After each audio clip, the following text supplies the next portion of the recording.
my name is Hope Nicholson. I'm a small press publisher based out of Winnipeg, and the company I run is called Bedside Press. I primarily specialize in archival collections of graphic novels and comic books that have been lost over the years, in addition to anthology collections of new work in genres and subject matters that I think has been unserved by the public market. I primarily fund my projects through Kickstarter, which is a crowdfunding platform. That means that people contribute funds in order for you to reach the goal that you have for printing and shipping and fulfillment of your project. That includes funds you need to pay your artists and your writers as well. I've done this successfully for 5 projects to date. This includes my projects Nelvana of the Northern Lights and Brock Windsor, which were both 1940s collections of Canadian comic books. In addition to that, it also reached the funding levels for 2 anthology collections, one of which was Moonshot, a collection of Indigenous comic book stories, and The Secret Loves Geek Girls, which is my most successful project to date, raising over 120,000 Canadian dollars. My latest project was called Fashion in Action, and that was an archival reprint collection from the 1980s. Kickstarter is a crowdfunding platform. There's several of these platforms, all of which have different rules. Indiegogo, for example, is another popular platform where you don't necessarily need to reach a minimum amount in order to receive the funds. I prefer Kickstarter because I think it's fair both for the funder and for the person creating the project. If you underestimate how much funds you need and you don't reach your goal and you still receive the funds, that means that you're probably going to have to dip into personal accounts, credit, and risk bankrupting yourself for a project that might not have the necessary market to support it. And for the funders, if they put money into a project that doesn't reach its goal and the money leaves their bank accounts, that means they might not be receiving anything close to what they were expecting.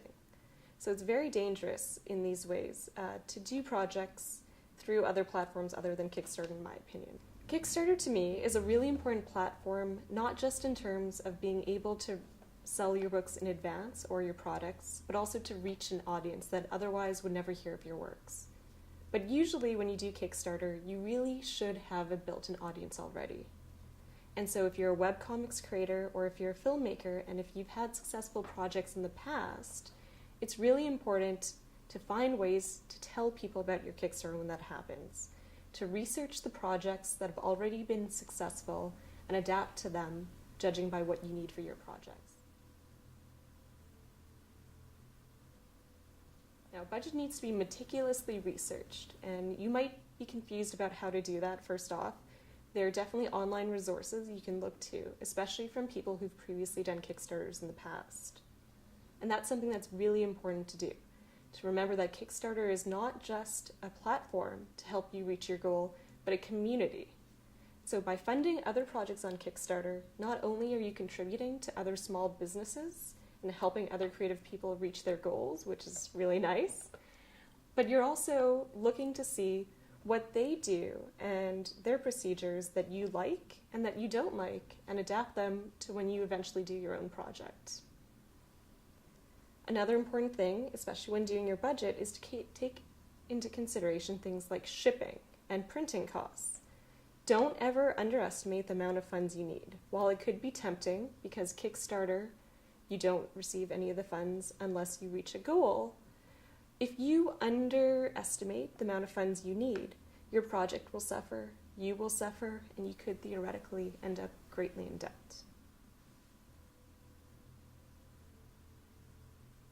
Other things that are important when doing a Kickstarter is promotion and publicity.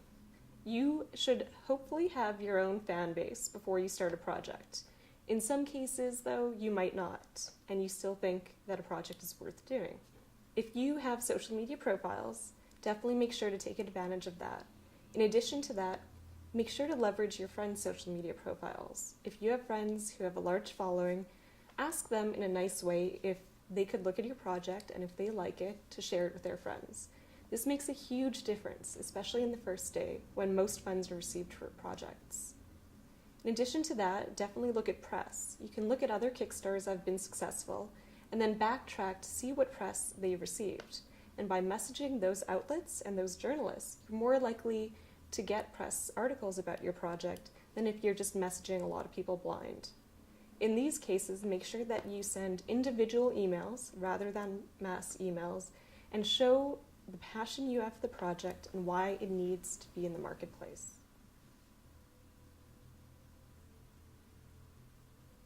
Sometimes a Kickstarter will not reach its goal and the project will fail. Sometimes this is by a little bit, but more often than not, it's by a great deal of funds. At that point, you have to look at the project and determine if the market wanted this book or this film or this video game. People don't want to just help you receive your goal and your dream in life. They want a product that they want to read, that they want to see, that they want to be involved in. And it's really important to showcase why they want that. You're more than welcome to take a few months back to look at the project, restructure it, and make it stronger. Reach out to more press, firm it up, change the incentive levels and the funding levels, and try again. However, if after the second time it doesn't succeed, it's definitely a very clear sign that it's not ready for the marketplace, or the marketplace is just too small to support it, in which case, move on to the next project. You should always have different projects you're working on.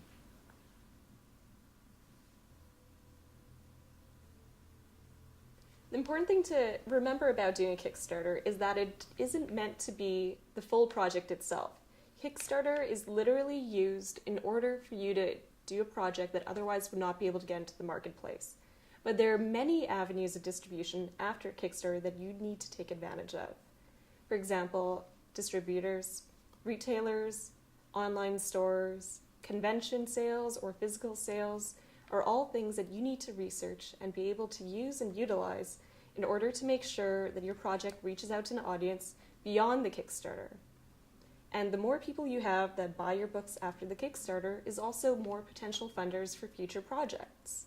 You're really building an audience base. You're building a market that's specific to what you are producing. And that's a very, very important thing. Make sure to interact with them. Make sure to give the funders something other than just the book itself. Make sure to give them your thanks.